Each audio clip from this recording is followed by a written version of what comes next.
Hello दोस्तों, नमस्कार। SM किसी चैनल में मैं आप सभी लोगों का दिल से बहुत बहुत स्वागत करता हूं। दोस्तों, अभी आप सभी लोगों को पता है बाजार में एक टॉपिक तो अभी हम लोग को कई दिनों तक चलते हुए देखने को यहाँ पे मिल जाएगा। यस, कल के दिन की भी अगर हम लोग बात करें तो इसराइल से रिलेटेड हम लोगों ने ऑलरेडी देखा गया तो दो वीडियोस तो बना दिए जा चुके कि पहला तो हम लोगों ने ये एक्सप्लेन किया कि क्या एग्जैक्टली दिक्कतें यहाँ पे हुई है, एंड सेकंड वीडियो में हम लोगों ने ये भी देखा था कि कौन कौन से ऐसे बिजनेसेस है जो कि इसराइल में हम लोग को मतलब कुछ ना कुछ तो वहाँ पे उनके साथ हम लोग को बिजनेस डील होते हुए देखने को मिले, कुछ ऐसे कंपनीज की कि किसी कंपनी को उन्होंने खरीदा है, किसी के साथ तो डायरेक्टली बिजनेस रिलेशनशिप में आते हुए देखने को मिल चुके हैं। ठीक है, किसी के साथ साथ कॉन्ट्रैक्ट यहाँ पे होते हुए देखने को मिल चुके हैं। सो उसके बाद तो यस, सबसे ज़्यादा तो यही सवाल हम लोग को सामने आते हुए देखने को मिला है कि तो फिर अभी इन स्टॉक्स क्या क्या करें। ठीक है, इन स्टॉक्स का मतलब बहुत सारे स्टॉक्स मैंने आप लोगों के सामने यहाँ पे रखे हुए थे। सबसे ज़्यादा तो सवाल तो आ चुका था यहाँ पे रेलवे स्टॉक से रिलेटेड।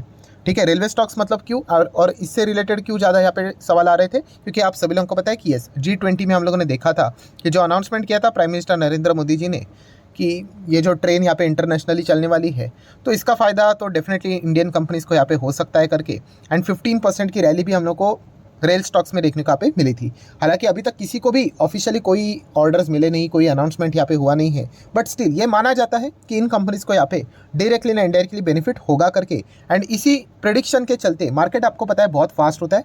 15% की तेज़ी अलग अलग रेलवे स्टॉक्स में हम लोग को देखने को मिली थी। सो आप सभी लोगों को ये भी पता है कि बहुत सारे ऐसे प्लेयर होते हैं जो कि तेज़ी देखकर खरीदते हैं। ठीक है, जो बिजनेस देखकर खरीदते हैं उनको तो मतलब मेरा चैनल देखने की भी ज़रूरत नहीं है। ठीक है, वो देखते भी नहीं होंगे, बट जो तेज़ी देखकर खरीदते ना फिर वो ऐसे सिचुएशन में डर जाते हैं कि अभी इन स्टॉक्स का क्या होगा, इन मतलब आरवीएनएल का क्या होगा, क्या ये भी क्रैश हो जाएगा, क्या एग्जिट कर ले, इरकॉन इंटरनेशनल भी क्या एग्जिट कर ले, आईआरएफसी में क्या होगा, क्या ये भी क्रैश होगा, क्या इधर से भी एग्जिट कर ले, रेल टेल का क्या होगा। ठीक है, आईआरसीटीसी का तो वैसे तो कोई टेंशन ही नहीं, क्योंकि इसको तो वैसे भी कोई बेनिफिट नहीं मिला था जब वो अनाउंसमेंट भी होता तभी भी। ठीक है, क्योंकि लॉजिकल है, जो भी ये बिजनेस हम लोग को होते हुए देखने को मिलने वाली थी, रेलवे इंटरनेशनल जाने वाली थी, अगर ये कॉन्ट्रैक्ट अगर भारतीय कंपनी को अगर मिलता तो इन कंपनीज को उसका बेनिफिट ज़रूर मिलता। सो मेजर सवाल यही है, तो क्या इस चीज़ के चलते अगर ये स्टॉक्स गिर जाते हैं तो क्या एग्जिट कर लेना चाहिए, मतलब ये स्टॉक्स को बेच देना चाहिए। रिकमेंडेशन तो नहीं है, बट दोस्तों मैं आपको कहना चाहूँगा कि इससे कोई ये कंपनियाँ ख़त्म नहीं होने वाली है। ठीक है, ये कंपनियाँ कोई इजराइल में काम यहाँ पे नहीं करती है, और ना कि इन कंपनीज़ का बिजनेस मिडल ईस्ट में है। हाँ, उनके लिए एक नया रास्ता खुलने वाला था, बिजनेस पॉइंट ऑफ व्यू से खुलने वाला था, मतलब अभी क्लोज नहीं हुआ है, बट हाँ ये जो कॉन्फ्लिक्ट है इस चीज़ के चलते देरी हो जाएगी, इतना हम लोग यहाँ पे कह सकते हैं। ठीक है, तो वो एक हम कह सकते हैं एक ड्रॉबैक वाला पॉइंट ज़रूर है। हाँ, इसको सेलिब्रेट तो नहीं कर सकते वाह वाह बहुत अच्छा हुआ करके, नहीं, बट बाकी अगर देखा गया तो ये रेलवे कंपनीज यहाँ पे भाग क्यों रही थी। यस, क्योंकि डिफेंस नहीं, रेलवे बजट की अगर हम लोग बात करें तो इंडिया में जो रेलवे का जो कनेक्टिविटी है दोस्तों, उसको अभी भी ग्रो करने के लिए बहुत ज़्यादा काम यहाँ पे पेंडिंग है, बहुत कुछ यहाँ पे करना है। आने वाले नेक्स्ट 5, 10, 15, 20 साल तक ये काम चलने वाला है।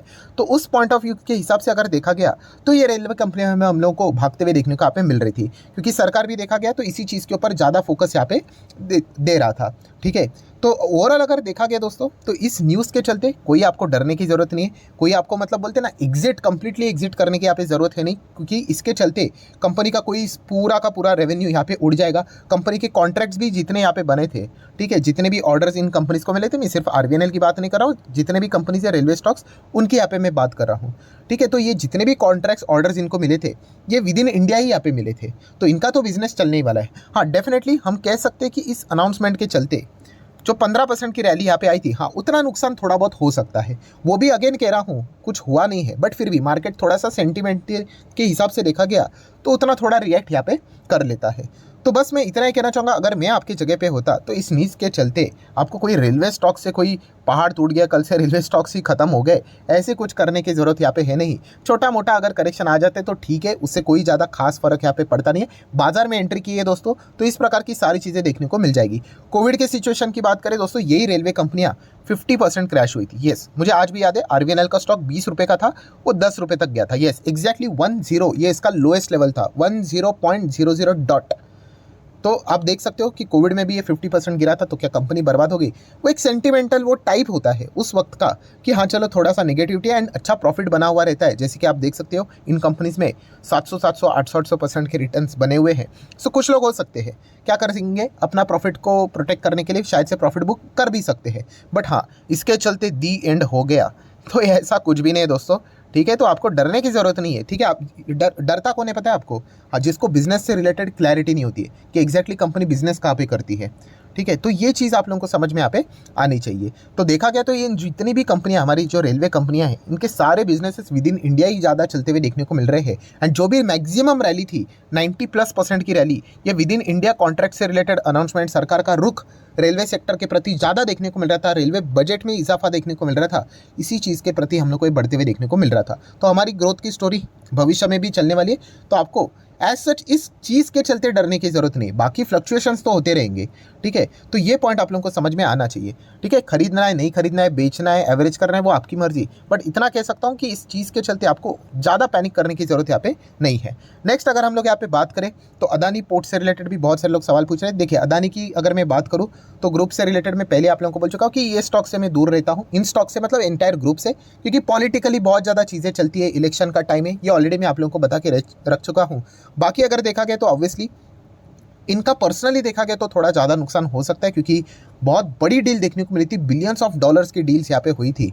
तो इसको आप जरूर अपने रडार के ऊपर रख सकते हो, खरीदना है बेचना है वो आपकी मर्जी। ठीक है, बट इनके ऊपर मैं ज़्यादा वैसे भी फोकस यहाँ पे रखता नहीं हूँ। देन बात करेंगे SBI से रिलेटेड। तो SBI देखा गया तो इसराइल से रिलेटेड वहाँ पे भी खबर हम लोग को देखने को मिल जाती है, इनकी भी इंटरनेशनली बहुत सारे ब्रांचेस है, तो इसराइल में भी है।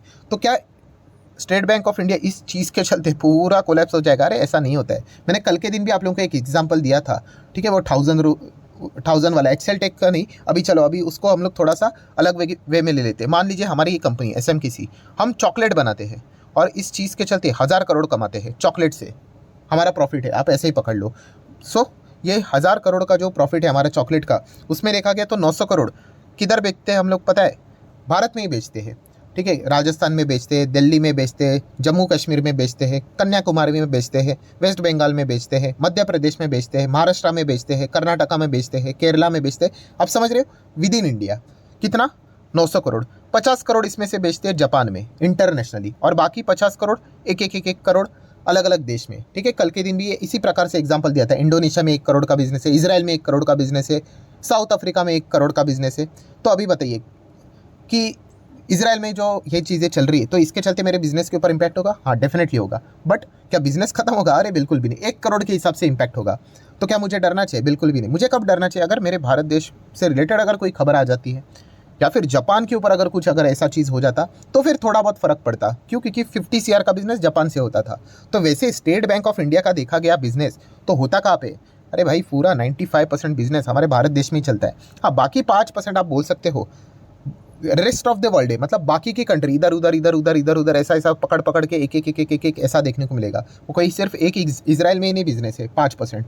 तो इससे भी आप लोगों ने डरने की जरूरत नहीं है। बट येस, नेगेटिव मतलब क्या, न्यूज़ यहाँ पे पॉजिटिव नहीं है इतना तो हम कह सकते हैं, बट इससे कोई कंपनी यहाँ पे खत्म होने वाली नहीं है। नेक्स्ट अगर हम लोग बात करें तो यस, IT कंपनीज, ये सबसे मेजर चीज़ है, क्योंकि हम IT सर्विसेज को एक्सपोर्ट करते हैं और आपको किधर भी चीज़ें देखने को मिल जाएगी, IT कंपनियां तो रहेगी ही रहेगी। तो इसमें भी हम लोगों ने देखा था कि TCS का बिजनेस है, इन्फोसिस ने तो वहाँ की जो कंपनी थी उसी को खरीद लिया है पूरा, अभी उसकी सब्सिडरी बन चुकी है इन्फोसिस की। एक्सेल टेक का बिजनेस है, विप्रो का है, टेक महिंद्रा का तो आर्टिफिशियल इंटेलिजेंस से रिलेटेड रहेगा।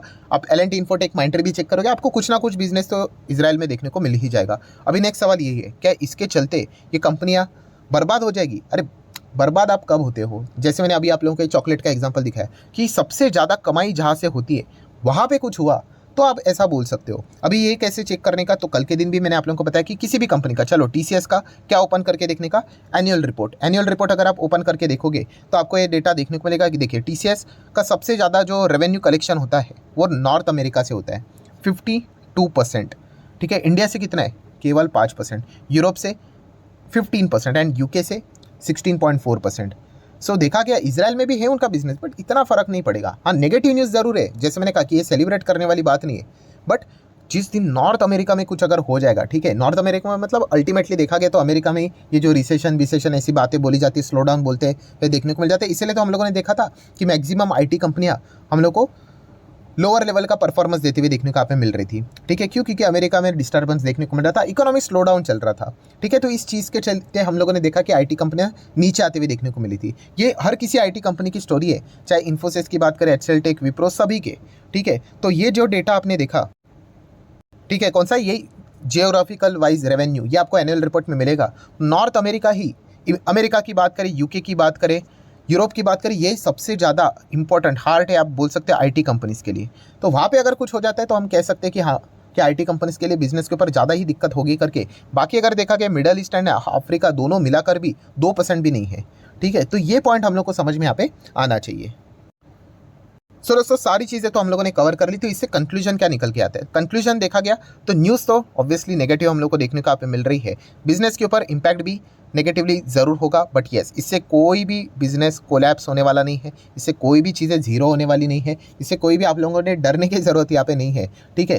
तो जितने इंपॉर्टेंट पॉइंट्स थे वो तो मैंने आप लोगों के सारे सामने यहाँ पे एक्सप्लेन करके यहाँ पे रख दिए है। तो इतना ही आप लोगों ने काम करना है कि आपकी जो भी कंपनी है, XYZ कोई भी कंपनी होगी, चेक कीजिए उसका बिजनेस इजराइल में है क्या है, तो चेक कीजिए कि कितना रेवेन्यू कलेक्शन होता है, वहाँ से कितना पैसा आता है, कितना बनता है, 1% 2%। हाँ, अगर कोई कंपनी ऐसी है कि वहाँ से इजराइल के साथ ही बिजनेस करके 50 to 60% बिजनेस आता था, तो फिर वो इम्पैक्ट ज़रूर होगा, ठीक है। वहाँ पे फिर आप डिसीजन ले सकते हो। बाकी अगर वैसा देखा गया तो ऐसे बहुत सारी कंपनीज है दुनिया भर में फैली हुई है, तो उनका किधर ना किधर तो कनेक्शन यहाँ पे लग ही जाता है। सो ये आप लोगों ने ज़रूर चेक करके यहाँ पे देखना चाहिए। सो आशा करता हूँ दोस्तों वीडियो हेल्पफुल लगा होगा, तो चाहो तो आप इसको लाइक एंड शेयर कर सकते हो। एंड डीमैट अकाउंट अगर आपने अभी तक ओपन नहीं किया है तो लिंक नीचे डिस्क्रिप्शन में 25 वीडियो की लिस्ट भी आपको बिल्कुल फ्री ऑफ कॉस्ट मिल जाएगी। आपका नाम, कौन सा अकाउंट आपने लिंक के थ्रू ओपन किया है, प्रॉपरली कमेंट से मेंशन कर दें, तो हफ्ते भर के अंदर अंदर सारे लेक्चर्स मेरे साइड से फ्री ऑफ कॉस्ट प्रोवाइड कर दिए जाएंगे, ताकि आप शेयर बाजार को आसान भाषा से सीख सको। So that's it, thank you very much दोस्तों, we will be meeting our next video, तब तक के लिए बाय बाय।